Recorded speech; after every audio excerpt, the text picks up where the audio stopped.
sight it is to behold. G2 and BDS walking out side by side, flanked by our fans as well. Always an amazing experience to get to be here at the start of something new, Vedi. It's crazy to see the revamp. We have a full house today. We're going to be getting straight into a brand new patch. And what better way to do it with some fantastic composition here on the brand new LEC stage. Yeah, it's so sick. We've got a bigger screen at the top. We've got space on the bottom to show off cool graphics. I've heard we've got some good ones. And we'll see how everything breaks down. A lot of exciting surprises in store for you. The G2 fans already in loud voice, as are the Carmine Core fans. Unsurprising there, I must say. Great energy that they're bringing here to the arena. You can hear the energy in the arena today. A lot of excitement, a lot of people happy to be back. But without further ado, without any hesitation, we're going to be jumping straight into the draft. BDS going to be showing that respect over towards Hans Sama. The tried and true Draven going to be taken away, along with the Caitlyn from the side of G2. For a brief moment there, Vedi, we were in the past. It said 13.24 at the bottom, and I thought all of my prep was for naught. But we are on patch 14.1, not hotfixed, which means I do expect, as you say, we will see that Aphelios come through. Draven, Bel'Veth, Caitlyn, and Ashe removed to kick us off. The funniest thing about that hotfix is all of the pros are like, we know what's OP now. So we'll see what they brought to us today. The LeBlanc. We've been hearing rumbles about this AD LeBlanc top with all these Energizer items. We're not going to be seeing that today. That respect being shown over towards G2. Ashe now being taken away from the pool. The cheeky hover of the Darius, but the Kalista first pick. We know how powerful she's suddenly become on the new patch. I mean, she's really strong, but with Aphelios open, I'm a little bit surprised that Ice didn't go back to his tried and true, his most played champion across the course of his career. Instead, Kalista gives you that bot lane pressure, and there's the Aphelios locked in for G2 alongside Neeko. We expect for caps, although I have heard a few rumors that Neeko's support is starting to rear her head. Well, with G2, I will hold my breath until we see all 5 champions, and even then we're still likely going to be guessing. But yes, we'll see what this Aphelios can do, but a lot of the item changes really benefited the Kalista. She's gained a lot of power right now, but we'll talk more about that when we actually get into game. Sheo going to be locking in Nocturne. Will we see that paired up with the Orianna? Or will we see Nuke going towards something a little bit more deadly? And that we will. The Akali locked in. I'm a big fan of Akali on the new patch. Storm Surge is something we're going to be seeing a lot of, and I absolutely love the new item as an avid Akali player. It gives you a lot of threat, but already we can see a lot of early game power and a lot of dive threat coming out from the side of BDS, whereas G2 picking up things that we saw a lot of at the World Championship. Renata coming out for Mikyx in the bot side of the map, so a very powerful 2v2 bot side of the map for G2. Renata just gives Aphelios the safety that he needs, the ability to disengage with the handshake, and of course the hostile takeover adds that layer of protection. Nocturne, unsurprising that he's been picked up this early. If you don't know, the experimental Hexplate plus Titanic Hydro combo is making its way through solo queue. It's running rampant, and Nocturne thrives with that extra ultimate haste alongside the movement speed to make sure he latches on with his spear at the end of the ult charge. I wouldn't be surprised to see the Nautilus banned away by G2 here. We know that Nautilus Kalista is a very powerful bot lane 2 versus 2, with the Blitzcrank already taken away. The champion that they have to be cautious of. Of course, Renata can still do very well into the Nautilus, something that last year we saw picked into it very much. But I wonder how the bot lane matchups have shifted with all of the different itemization that supports have now, with a lot more access to gold, early itemization. I've been playing against a few Nautiluses recently that are very difficult to kill. They're really hard to kill. But it's going to be the bar taken away, so we'll see if something like the Nautilus is locked in or if something else. But you imagine a melee engaged support to complement the Kalista to give you that aggressive 2 versus 2, along with something to follow up on the Nocturne dive. You could also look for something like the Pyke if you really wanted, alongside the Kalista. Does give you a lot of a backline threat, which the Nautilus, the Nocturne and Akali are already providing. But yeah, as you say, Celestial opposition, if any tank support builds that, it's basically impossible to kill them for a while. They have a crown passive for themselves. G2 now, though, looking towards their top and probably their jungle. The Vi going to be locked in first here for Yike with Bel'Veth banned. Vi still very powerful, gives you a good lockdown. And where will BDS go for support? Pyke, it seems, might be the lock for Labrov. Talked about it. Labrov, we heard Finn talk about it on the desk. A really impressive performance at last year's World Championship. While BDS did fall short to D plus Kia in the Swiss stage, they still overall had a positive, I think, Yeah, to the surprise of many. They beat NA. Yeah, they did what G2 could not do. That they did. And they defeated the North American menace. G2 obviously getting knocked out by, well, not knocked out by NRG, but losing to NRG and not making it through to the quarterfinals. There's the Pyke. And we are just looking towards top for BDS. Will it be gods for Adam? Or will he go to a tank, which has been shown to be very powerful? Renekton. Point and click stun, Vedi. I mean, pros, sometimes they'll change, but mostly they'll just stay the same. Yeah. Renekton, obviously, a tried and true top lane champion. Curious as to what the itemization is going to look like for him. But Gwen making his way into the top side. Now, for many avid pro followers, this shouldn't be something new, but with the itemization changes, with things like Riftmaker now being a lot stronger and having a much, from what I've heard from pro top laners, the build path is now just a lot more, well, better, is it? a lot more better. I agree with you. It's first day, okay? You're allowed to stumble. For sure. So, and I think that Gwen gained a lot of value from a lot of the item reworks. So, AP top, AP mid for the side of G2. A lot of teamfight power with potential side lane threat later on into the game, and really good scaling. Aphelios combined with the Neeko gives you a lot of teamfight threat later on into the game with strong disengage tools with the Renata. But BDS, a lot of dive, a lot of backline threat, really looking to try and get this bot side of the map ahead. And remember, with the bot side changes, bot lane is now a lot easier to dive, especially on the blue side towards that red side. So we'll see if BDS is looking for some aggression. A lot of roams I'm expecting from Labrov as well. He's no stranger for getting out onto the map, but this is our first game on 14.1. The LCK did debut some fun matches for us, but this is the beginning of the pro circuit for League of Legends Esports. We're getting onto the Rift, LEC BDS versus G2. I don't really think of the LCK matches as true competitive matches because the support's lost, and we know if they had been trying their hardest, that would never have happened. Yeah, okay, but Carry is it not also going to did get show beaten by some Team guy called Jungle did FLICKR. win, you know what I mean? Just proving that Jungle is a very OP role. It just proves that every game is Jungle did, is what I've learned. Santorin taught me that as well as we were playing together over the off-season. Now BDS and G2 taking it to the Rift. It is the start of the LEC. And what a joy and delight it is to be here with you all. The Winter Split starts now, as BDS can immediately show us the fact that blue side's kind of OP when it comes to the bot lane. You have this tri-bush you can walk into. This second bush as well, where Mikyx is standing, actually really important, because if you dive Hansama and Mikyx and force them back, you can then just wait in that bush, and they can't get near their tower. It becomes basically impossible for them to lane. So as you said, BDS very likely to look towards the bot side. This invade as well, hopefully for them, opening up a split map. Looks like they're going to get it. We talked about how BDS wanted to direct a lot of their early game efforts towards the bot side of the map, and by creating this split map, it's going to be much harder for Yike to path in this direction. You expect now Sheo to take all of these bot side camps. The best thing that G2 can do is have Hansama and Mikyx try and interrupt, try and force Sheo out, at the very least get him low so that there's no potential threat of a gank later on into the laning phase. But for now, they're going to play it safe, they're going to play reserved.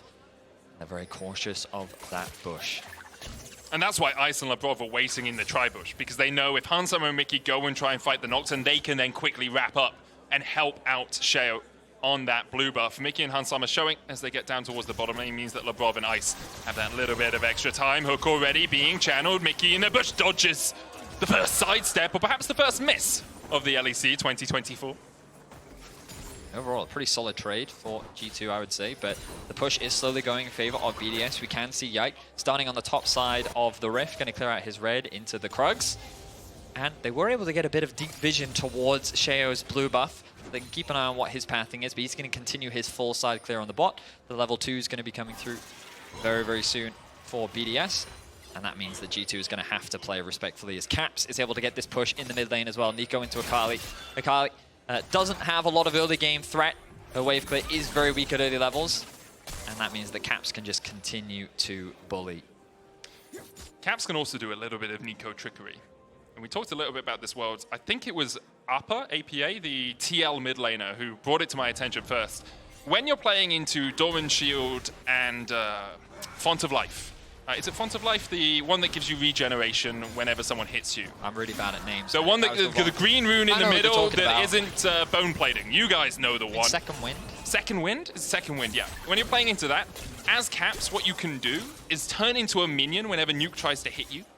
and then he doesn't get the second wind or the Doran shield proc, because you're a minion, that doesn't count as champion damage. Yeah, he also showed us that tech, the tower aggro tech. That was Caps that showed us. That was Caps, yeah. I mean, there's a lot of crazy tech that you can do on the Neeko. Right now, Caps is just bullying Nuke. Welcoming both of them back to the LEC stage. Small advantage gained for Caps and BrokenBlade, because of course the disadvantage of the cross map is that Adam is left isolated. Not that he's any stranger to being left isolated up in the top lane. He's got to be very cautious of any potential dives or ganks. Both top lane is going to look to reset. Oh, actually, Adam going to cancel that as the TP comes through for BrokenBlade. Medic, if you wouldn't mind as well, can we quickly click on the runes rather? Let's have a look. Runes, of course. But the double hail of blades on the bot side of the map for Ice and Labrov. You can also see fleet footwork, but overall I'm seeing nothing too crazy, nothing too different. And the only rune that was majorly changed was perfect timing got taken out because stopwatch no longer exists, and now there's time warp elixir of skill 3 pots rune that I haven't learned the name of because the only person you really play it of is Udetop. And I doubted we were going to see Ghost it could be quite good on Syndra as well. It can be okay on Syndra, yeah. Well. The other one that I've heard a lot about is, you know, when you get kills, it gives you stack, it increases the cooldown reduction of your items. Yes, Ingenious Hunter, really strong, and actually works on someone like Renekton as Sheo's looking up towards the top side here. BrokenBlade no way out of this as Sheo will get first blood here. Meanwhile, in the mid lane, Nuke is falling low, but he's able to dash and flash and escape under the safety of his tower. Yike now looking down towards that bottom side. Both teams playing on the opposite side of the map to where we expected them. Ghost comes out from Hans Summer, handshake back. Ice tries to flash under the tower, and now we see Mikyx already falling, taken out by the BDS bot lane, but they get one in response. TP now burnt as Labrov tries to escape. Yike low, Adam joins the fray, stuns Hans Summer. It's a 2-for-2 under the tower. TP in from Adam, coming in clutch to at the very least get something back for BDS, but they do lead in kills for now. Question mark plays from BDS, pathing up towards the top side of the map as the wave was stacking towards bot. G2 found a great opportunity to find that dive. Of course, they were able to punish the flash, this BrokenBlade up towards the top side of the map, and Sheo's going to use this opportunity to secure himself the first grubs of the game, one of the new additions to the Rift. I don't know why, grubs just like feels like gobbling something up to me. We'll have another look at this. As you can see, a fog has covered Summoner's Rift. So the stacked wave, timey-wimey cover. That it is. There's also a gank happening in the mid lane as well, but he should be fine. Really nice play there from Ice, buying as much time as possible to be able to trade 1-for-1. Then the TP comes in from Adam. A good ignite from Labrov comes through to punish Yike. He can't quite find himself the kill, which means that Hans Summer has to commit to it. He could have just accepted, but Hans was bloodthirsty. He wanted to try and secure himself that extra bit of gold. BrokenBlade now in a lot of danger. Being forced out here, Dominus is blocking. BrokenBlade just can't survive. Adam already with the Tiamat, likely building up possibly towards the Titanic Hydra. We did see the grubs go down a little bit ago. They spawn at 5 minutes, respawn once, max of 6 per game. When you kill a Void Grub, you get a team-wide buff that increases your damage to structures. Gives you true damage, in fact. And if you kill 5 or 6 of them, you either get 1 or 2 Void Mites to join you in attacking structures. So overall, great thing to try and grab. And good on Sheo to find that window of opportunity. Now Adam is in a really good position. BDS, their initial game plan was to try and play around the bot side of the map. They found an opportunity top because BrokenBlade not running flash by getting that early kill, and then Adam securing another kill bot side.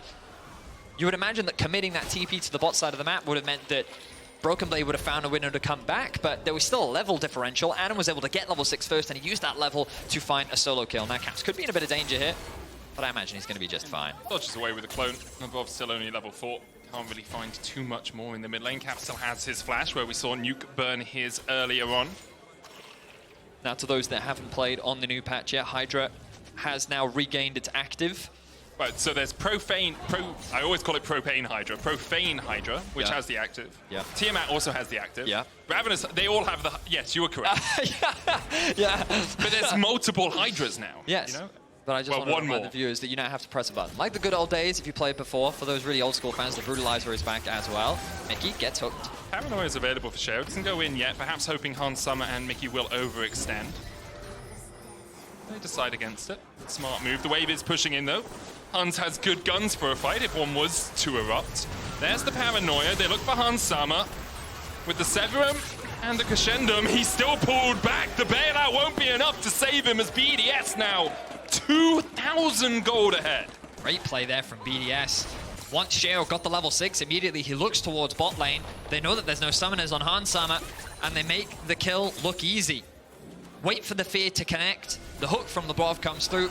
and they find themselves a really important kill onto Ice. He now finds himself at 2-1-1, and BDS off to a fantastic start against G2. That's a flyover start. You can see G2 are going to be able to pick up this Drake.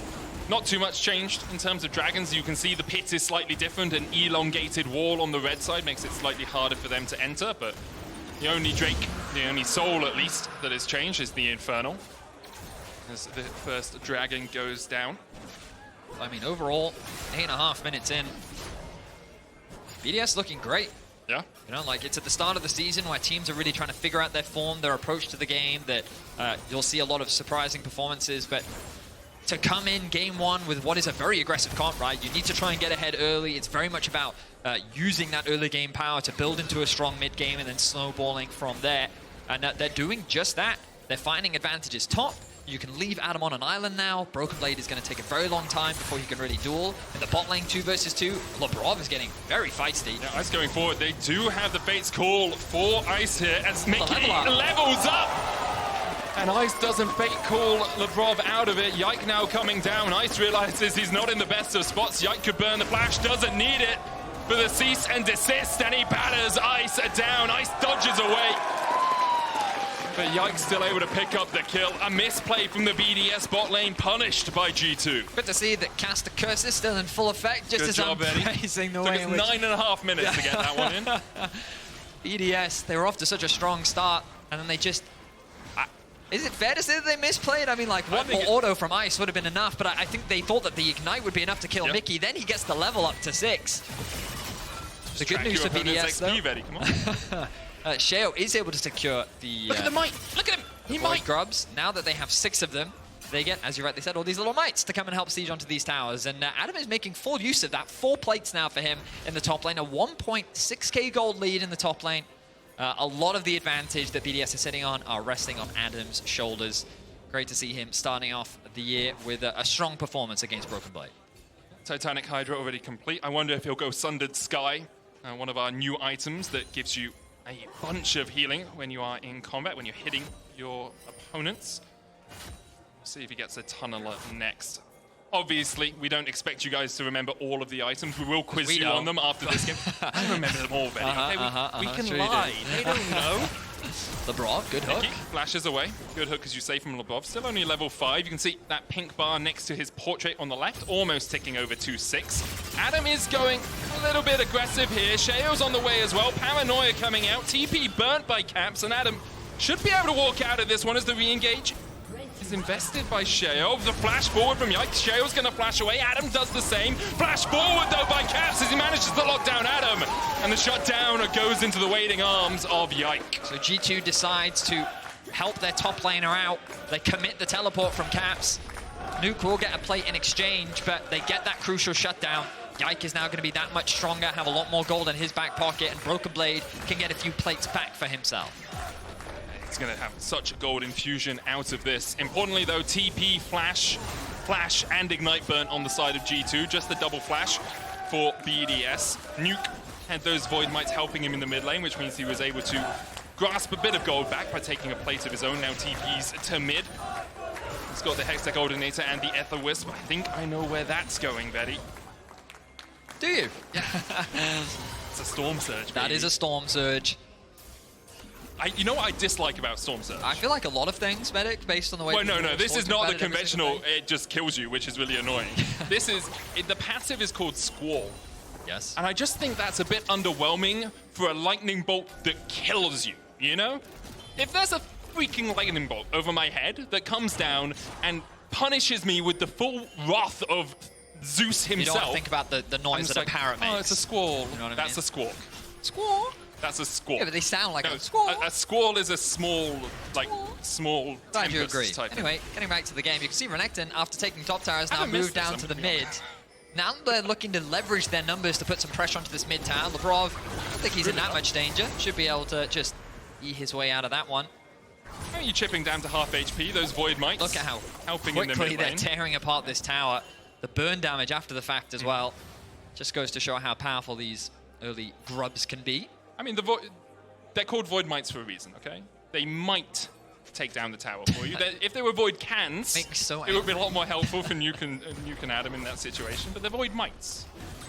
So there is the experimental Hex Plate coming out from Sheo. This is the new item that you were talking about. It gives you ultimate haste, which is incredibly important. It basically just means the Nocturne can be a lot more active on the map much earlier. Usually it's around level 11 that old Nocturne really had the lower cooldown ultimate, which meant that he could, start ganking a lot more. But now you have access to that earlier, lower cooldown that much earlier into the game. So you can see the build path on your screen. It's called the Tunneler. I keep calling it the Driller. I've heard other people call it the Burrower. It's, all we know is it reminds us of that guy from The Incredibles. Yeah, at the end. The Underminer.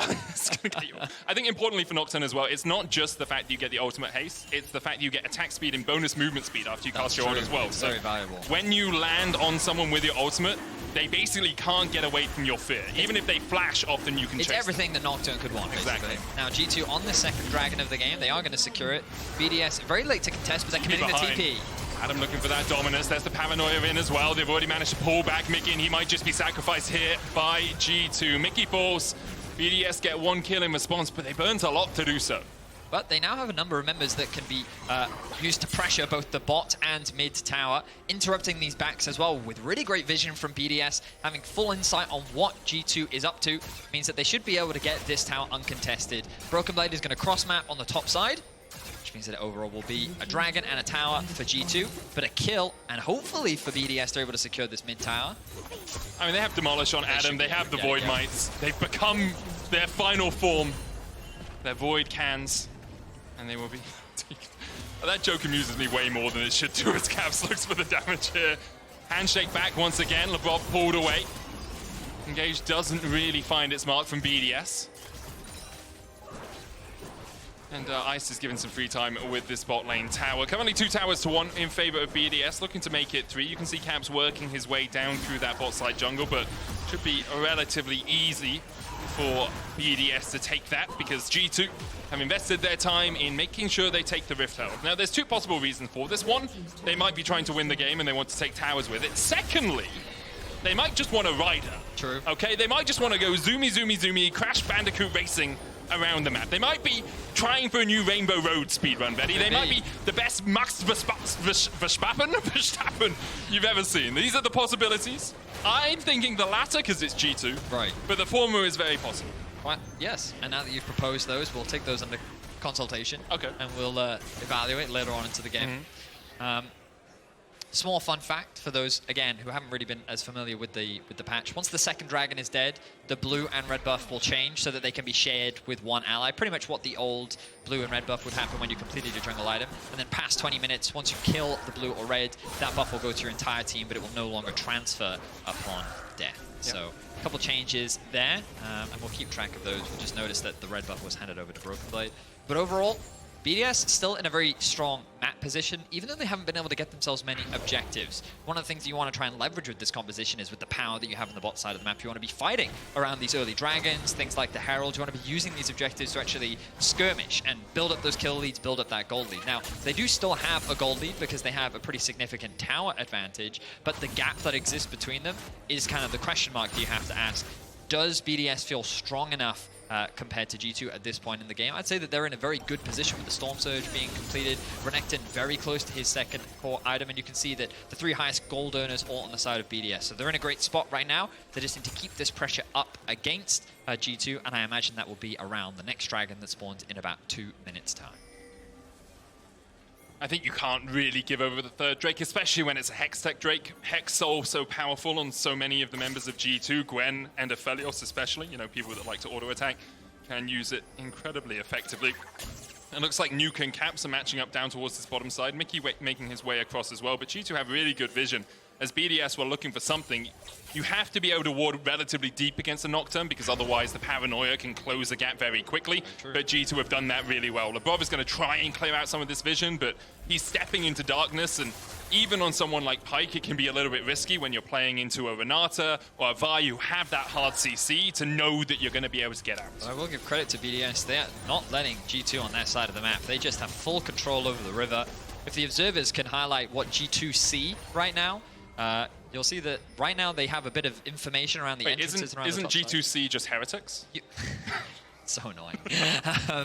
But the BDS have done a great job of just controlling the river and mitigating how far into their side of the map G2 can go. So they're kind of putting a lot of pressure on G2 and forcing them to play a lot more cautiously, constantly giving BDS this extra push, along with the towers helping them as well. Dragon spawning when at 45 seconds, and I expect to see, Labrov going to go back to base, replenish that stock of wards, and then make his way back out onto the map and start to make some stuff happen towards this dragon. And this was where BDS were good last year as well. Oh, Their yeah. early game tended to be relatively solid. Through the early portions of the mid game, they'd get vision control, they'd force the enemies back, but it was usually mid game into late game that they would struggle. The question is, will they be able to manage team fights better than they were able to in 2023? Or will we see G2 just do what G2 have done many times over the last few years, which is fall into a deficit and still manage to win the game through better coordination across their 5 members? I think they'll try to wait for Han Summer to get his second item, still only sitting on a Storm Raider right now.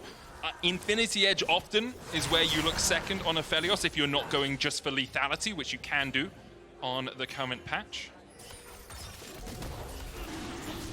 Right, gonna be started, and G2 gonna leave it uncontested. This is the smart decision for G2. There's no reason for them to fight. What we talked about earlier, BDS want to fight early to mid game. They're looking for these skirmishes. They're looking for these 5v5s, especially around these 1-2 items. Renekton now with the Sundered Sky completed as well. He's very powerful in the top lane. BrokenBlade needs to be careful here. But he knows he has the support from Yike, so he's feeling confident to push. Labrov going to go for a bit of a trade. Ice is here to assist, but he's going to play it safe. And all right, so G2... Bit of a vanilla play there from Ice. They're going to... Is this just what you did in the off-season? You just wrote a book of how can I make... Now that Freak's gone, there's a void. Yeah, you know exactly. What I mean? And... I do quickly want to look at the runes. I didn't see earlier. Did you see if Adam was running Ingenious? Oh, he's not. He's not running Domination Tree. Okay. Because you did mention it, and I hadn't checked. I didn't know if you checked. So. From what I could tell, it wasn't something that the pros were running. It was just something that I thought was... I saw it on Twitter. It's really good. Because what it does is... Sundered Sky is a great item. Basically, your first attack against... Or your next basic attack against a champion critically strikes automatically, but also heals you for 140% of your base AD. So it's great on bruisers, right? The cooldown for each champion is 6 seconds. With Ingenious Hunter, you can get that down to 4 seconds. That's a great point, but... Oh, he's riding it! Wait, he went the wrong way. He didn't click! I did this so many times on it! Hang on, let him cook, let him cook. No. Where's he going? Where's he going? Where are you going, Caps? He wants the minions! Okay, no, he clicked the wrong way, I think. Or he just wanted to get that quicker. No, he didn't. I swear he moved it to mid lane. I think this was a plan. You think it was going to expire and he just wanted to bring it I think it did expire, it got spawned, it started going bot lane, and so he moved it to mid. I mean, that makes sense, but it's just going to die, so... It might get a charge. I don't think it does. I think above, he's forward, autos the eye. Nope. And it dies. All right, so Caps just went for a zoomies, I guess. I will say, at least the first 3 times I spawned in a Herald on this patch, I took it the wrong direction because you have to click the direction you want to go. The arrow comes out and I was like, I'll just point it where I want to go. And then I'd be running backwards like some sort of coward. I got flamed by Dracos and by Dagda. And Dagda flaming you is a big deal. I have to assume that Caps has done it enough times. Maybe Yike always takes the eye. Yeah, unfortunately, we can ask him. We'll have to make sure that we ask that question from Caps at some point. But yeah, ultimately, the takeaway, the Herald gained no value for G2. Their vision continues to be starved. Thank you, observers, for highlighting how dark it is on the map right now. Which is strange, because this is the all-seeing Baron. So you'd think there'd be a little bit more vision on the map. That's so annoying. You can tell it's the all-seeing Baron because of those long areas to the side. They can see more of the river. You can see out of the side of its head, which is actually a prey move rather than a predator move, because prey want like 180-degree vision so they can see predators coming from anywhere. So I think this Baron is actually a scaredy cat. What feasts on the Baron? That's a good question, you know? But yeah, there are 3 different types of Baron now. There's the Hunter, the Territorial, and the All-Seeing. This one's the All-Seeing. You have those elongated passages at the side, which means controlling vision around here is actually a lot harder because you can't just put a control ward in the middle. Look at how many wards he's cleared out. He's got all those zombie wards left. He's almost at 100 vision score. We're only 22 minutes into the game. And Umbral, still a really strong item. The Blood Song now complete on Labrov as well. Has been for a little bit of time. Really good on champions like Pyke especially. I have heard rumors about it being built on AD carries. If we go back to double support item meta, I'm going to cry. Yeah, I think the only reason it hasn't happened is just because of how close we are to the patch. Yeah, people discovered it like 2 days ago. Yeah, and pros are a little hesitant to try it, but I'm pretty sure it's coming. In any case, BDS, they may have found a pick. Paranoia coming down towards the bottom side, and there's the lock. BrokenBlade trying to escape for the fear connects. And X marks the spot, but Labrov uses it a little bit too late to get the kill. G2 now starting up the Baron. Labrov and Sheo on their way up. No Paranoia, no TPs either. Sheo trying to chase in here. TP behind as Adam is going to try and join the fight, but already 4,000 HP on the Baron. G2 might have just snuck this one right under BDS's noses. They get it. Adam trying to get him from the side. Yike locks him up. The Ruthless Predator stun on Yike means that Adam will put some damage down. Mikyx the first to fall. The hostile takeover to disengage. The re-engage as Sheo dashes the wall, flashes it perfectly so that Yike doesn't chase him with the spell shield. Yeah. But overall, I think that G2 walk away the victors in this scenario. Securing the Baron just buys them a lot more time to continue to scale up. You can see the Infinity Edge finish now for Hansama. It's and the problem for BDS is, yes, they were able to get a good pick on the BrokenBlade, punish his positioning, but G2 responded in kind by immediately going towards the Baron. Now, this will give BDS another Dragon, but G2 are happy to concede this for now, because again, they're just playing the scaling game, and the longer this game goes, that's where you start to get more and more concerned, because Gwen in a side lane is going to be a threat. We even saw in that last little skirmish in bot lane, the Omnivamp really coming through there from the Riftmaker as well, and what makes it such a stronger item. Now the Vi looking for a play in bot. TP coming in, Adam with the dominance, looking for the re-engage. Labrov going to join the fray as they lock down Yike, but they can't quite kill him up in time. They get him after the Neeko ultimate is used. Caps trying to escape now as Adam chases him down, but he's rooted and locked up, and Gwen will snip him to death. The double for BrokenBlade as G2 strike on the top side of the map. I mean, it's a 2-for-1 trade, and they should unlock a tower as well. BDS slowly starting to fall apart here in the mid game after G2 snuck away that Baron. Now BrokenBlade, he's back in the game. 2 quick kills, puts a bounty on his head. He's already secured 2 items with the gold that he's just been able to pick up. That should put him in a much better position, and now G2 is looking to secure another tower, and just like that, they've equalized the towers. The gold is pretty much dead even as well. And it feels like that it's the same story from last year. 13-2 was the record in favor of G2 for the entirety of 2023. The last time these two teams met was the season finals, where it was a 3-1 scoreline for G2. And BDS, they wanted this early game composition. They wanted to try and snowball with some kind of lead, and their early game looked good. But the objective play from G2 has just been better across the board. It really has. They've really pulled BDS across the map. And so BDS going for bot lane plays here again. It's close for BDS, but they just step a little bit too far in trying to kill Yike. And they are able to get that kill onto Yike, but a really impactful ultimate from Caps locks up both Adam and Nuke, buying himself time. Another root follow-up there. You can see how difficult it is for the Renekton to close that gap. Neeko providing great kiting tools, and then each kill just being picked up by BrokenBlade, working towards that death gap. Paranoia coming out, but G2 are here again! BDS will have to immediately disengage, but the tower's already falling. The spell shield from Sheo leaves Adam isolated. Labrov trying to get him back from the back of the fight. Nuke's here to join as well. Sheo has been chased down, but Mikyx low. Death marks the spot for him. Caps trying to escape as Nuke chases him down. Hansama putting the damage from the bottom side of the fight. So Pop Blossom dodged by Nuke, but BrokenBlade now joins the party, and BrokenBlade will snip them to pieces. Labrov tries to dash away, but Hansama has a flash and has a say in how the fight ends. And that's 4 dead for BDS. They tried to find another pick in the bot lane, but G2 was ready for it this time. They turn, and their response is violence. 11 kills to 10, the gold finally in their favor. And now they're looking to secure the tier 2 in the bot lane. And that's the back-breaking play you have to feel. Until that moment, there was an opportunity for BDS to get back in, but here, likely an inhibitor falling. BrokenBlade at 2 items, almost at 3 with the Rabadons.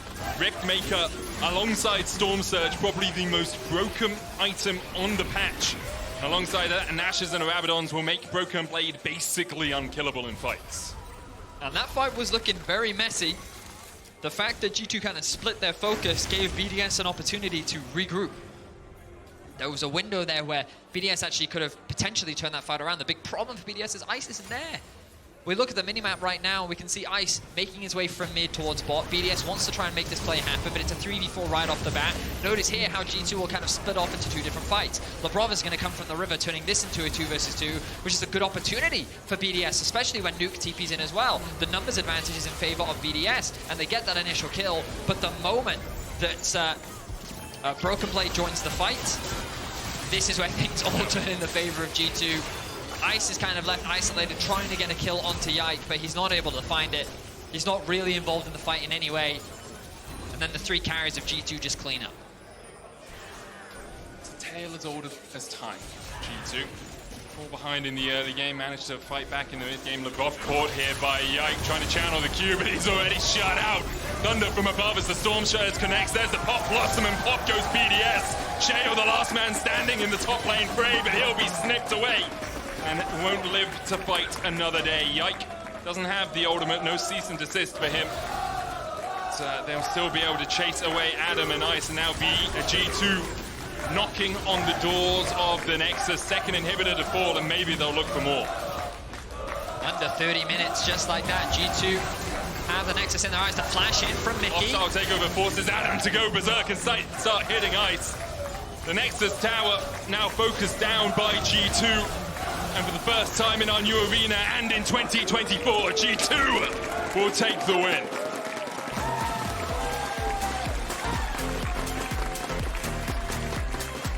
The early game looked very promising for BDS. The top side of the map was going heavily in the favor of Adam, even securing himself a solo kill. They were able to find some good ganks on the bot side of the map, setting up Ice for success. But it was just around these objectives. They lost the first 2 dragons, which meant that they didn't really have any objective to kind of force G2 to come into. And they weren't able to secure the early Herald to try and unlock those tier 2 towers either. And the fact that G2 was able to secure all of these neutrals meant that when the 3rd and the 4th dragon rolled around, they could sit back, they could just wait. It out. And it was really the Baron that was kind of the decider, because that Baron meant that they could sit back and relax. At no point was G2 ever forced into an early 5v5 that they didn't want to take. And BDS coming into the season with an aggressive approach. They wanted to try and fight, and unfortunately for them, they just couldn't find the fights that they wanted. Definitely couldn't. You'll hear player of the game votes at LEC on X. Yike, Caps, and Hansama are your options. We're going to be right back after a short break. Don't you guys go anywhere.